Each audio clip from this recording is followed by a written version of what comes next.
Eh bien bonjour à tous et bienvenue dans ce Morning Bull Live. Nous sommes le 26 novembre 2024 et je ne vais pas vous mentir, c'est extrêmement pénible ce qui se passe sur les marchés. On est en mode ralenti, on approche finale, on attend que ça se termine. Tout le monde n'attend qu'une chose, c'est de se barrer en week-end, en long week-end prolongé du Thanksgiving. Néanmoins, le Dow Jones a donc terminé au plus haut de tous les temps, encore une fois. Bon, pas les autres indices, mais tout le monde était dans le vert et rien semble pouvoir empêcher la marche en avant des bourses américaines, surtout américaines, même quand Trump menace pendant la nuit de resserrer les tarifs douaniers contre le Mexique et le Canada. Les futurs baissent pendant 2 heures avant directement de repasser en territoire positif. Il n'y a donc rien à faire, pour le moment ça ne veut pas baisser et l'arrivée de Trump au pouvoir c'est un peu comme la carte du Monopoly qui vous fait sortir de prison sans payer d'amende. Dès qu'il y a un truc mauvais qui sort, on se dit « Oh bah c'est pas grave parce que Trump il va arriver puis ça va tout changer pour le meilleur !»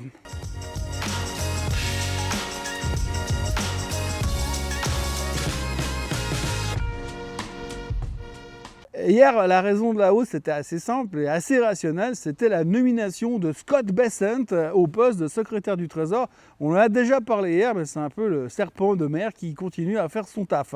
Alors je suis intimement persuadé que demain vous sortez faire un micro-trottoir pour demander aux gens « Mais c'est qui Scott Bessent ?» Alors vous aurez beaucoup de regards incompréhensifs et puis quelques réponses complètement débiles, mais a priori peu de monde saura qui c'est. Mais bon, peu importe, hier il suffisait juste de savoir que le gars c'est simplement un républicain modéré, compétent en économie et intelligent, ce qui est visiblement pas les qualités que chaque républicain peut avoir aux États-Unis, selon ce que l'on peut entendre en tous les cas, surtout sur les médias français. Il était donc suffisant, largement suffisant de savoir qu'il n'allait pas tout foutre par terre du côté finance et économie pour que les marchés puissent s'envoler encore une fois et que le Dow Jones termine au plus haut de tous les temps pour la je ne sais plus combienième fois de l'année. Il faut dire qu'à 48 heures de découper la dinde, personne n'a vraiment envie de faire des grandes manœuvres ou de remodifier tout le portefeuille et on se contente largement d'une seule nouvelle simplement pour justifier nos actes. Oui, parce que c'est toujours important de pouvoir expliquer aux gens le lendemain matin pourquoi on a fait ceci ou cela. Après, on peut aller gratter un peu à l'intérieur des indices pour trouver 2-3 titres individuels qui ont fait parler d'eux. On peut d'ailleurs citer en premier lieu Supermicro qui a encore repris 15% hier, ce qui amène sa performance sur une semaine à plus de 75%, bien qu'il faille retenir qu'on n'a toujours pas vu leur chiffre trimestriel, que les problèmes de structure interne qui avaient été identifiés sont de loin toujours pas réglés. Mais pour être franc, tout le monde s'en fout parce qu'à la fin, ça reste quand même de l'intelligence artificielle et l'intelligence artificielle, c'est bien.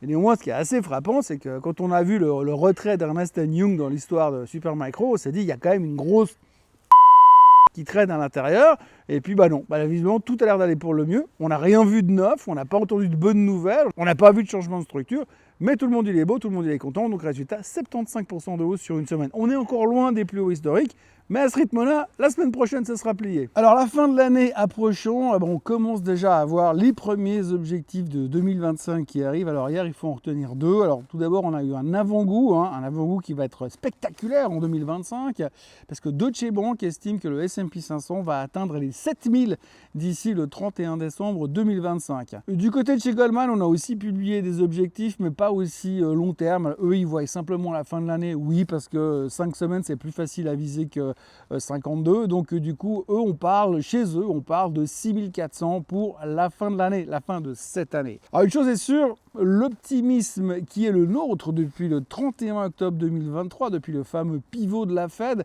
reste extrêmement présent et l'indicateur Greed and Fear continue de nous préciser que nous sommes toujours en zone de greed. Mais bon, c'est pas grave parce que comme le disait Gordon Gekko, greed is good. Greed is good. Greed is good. Greed is good. Penchons-nous maintenant sur les statistiques de Thanksgiving. Alors on va rapidement se rendre compte que depuis près de 100 ans, si on analyse toutes les années électorales, on se rendra compte que 75% du temps, le marché monte entre le mercredi à la veille de Thanksgiving et le lundi suivant. Ce qui veut dire en gros qu'il y a 75% de chances que la demi-session de vendredi soit une séance de hausse. Et si on va plus loin, on se rendra compte en plus que 75% du temps aussi, le marché est en hausse en moyenne de 1,38% entre Thanksgiving et le 1er janvier de l'année suivante. Alors si après vous me dites que c'est pas facile la bourse, je sais pas ce qu'il vous faut, il n'y a qu'à suivre les statistiques. Si on regarde maintenant ce qui s'est passé ou ce qui se passe sur le vieux continent, pour être très franc, c'est quand même la France n'a rien fait, l'Allemagne est encore en hausse de 0,20%, et puis eux, ils ne se rendent de toute façon pas compte de l'état de leur économie, donc ils s'en foutent complètement.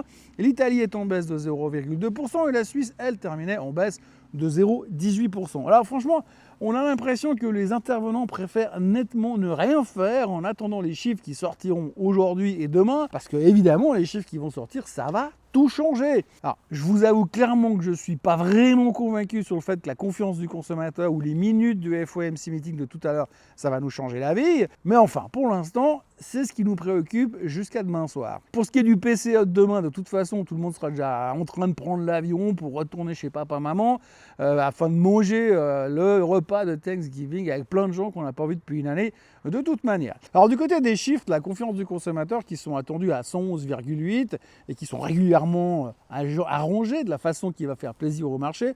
En tout cas, c'était plus ou moins le cas durant toute la présidence de Monsieur Joe Biden. Il n'y a pas de raison que ça change aujourd'hui, donc ce sera plus ou moins arrangé comme on veut. De toute façon, avec l'arrivée de Trump, c'est magique.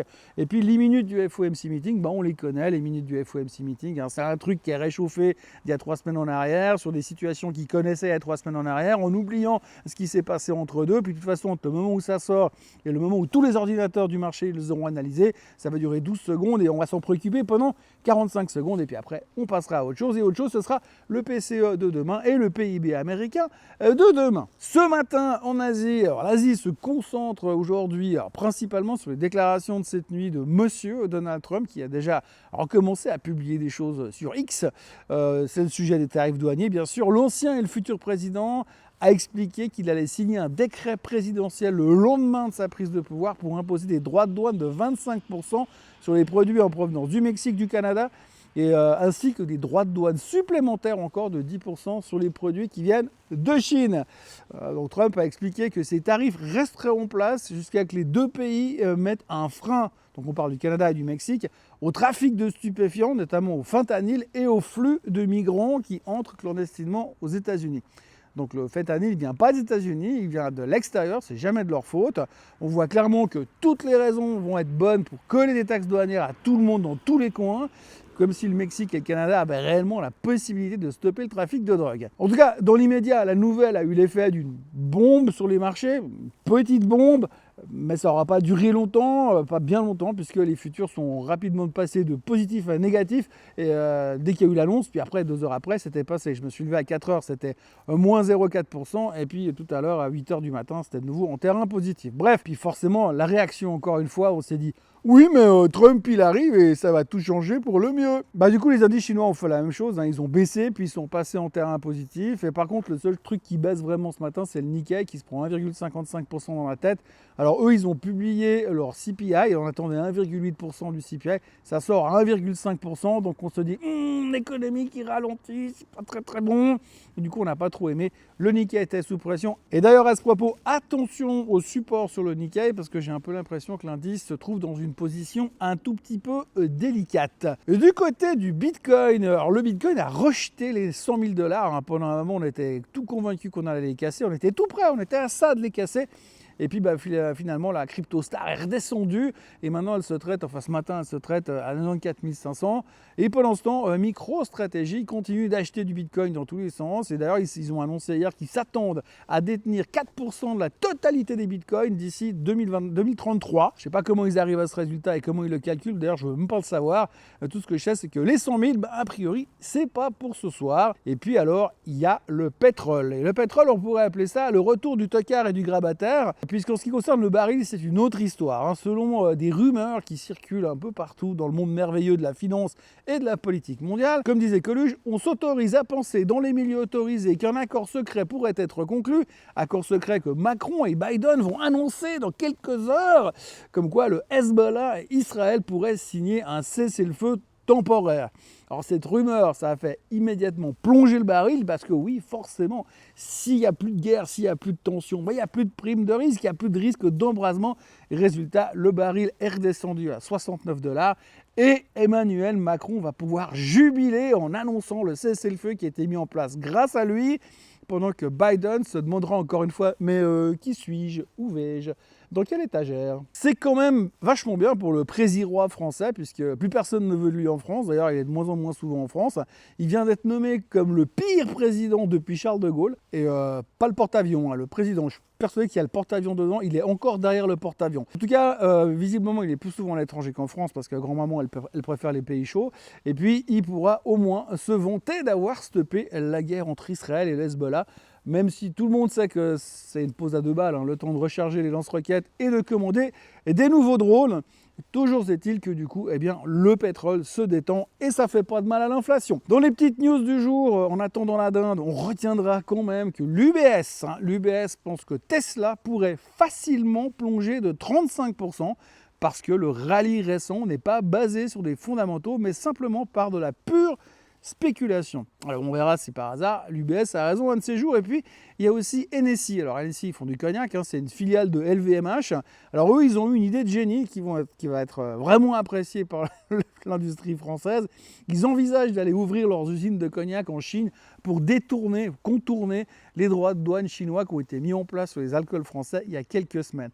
Alors il paraît, on s'autorise à penser dans les milieux autorisés là aussi que les employés de NSI, de Bernard Arnault, sont pas super d'accord avec l'idée et il paraît que les syndicats sont en train de râler. Dans la foulée des déclarations de Trump, on notera aussi que le yuan est retombé au plus bas depuis 4 mois et puis il y a Neil Kashkari, c'est le patron de la Fed de Minneapolis, qui lui estime qu'il est parfaitement raisonnable de baisser les taux en décembre, ce qui fait écho aux déclarations de Powell qui lui disait « Oui, il n'y a pas le feu au lac ».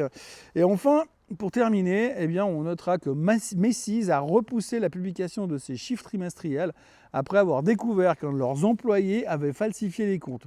Comme quoi, des fois, il y a des gars qui sont vraiment indispensables parce que c'est quand même formidable de se rendre compte que dans une boîte pareille comme Macy's, un seul gars peut à lui tout seul truquer les comptes. C'est un peu comme on nous avait dit à l'époque que Kerviel était tout seul responsable de ce qui s'était passé à la SocGen. Oui, bien sûr. Et à la fin, la marmotte, elle met le chocolat dans le papier d'alu.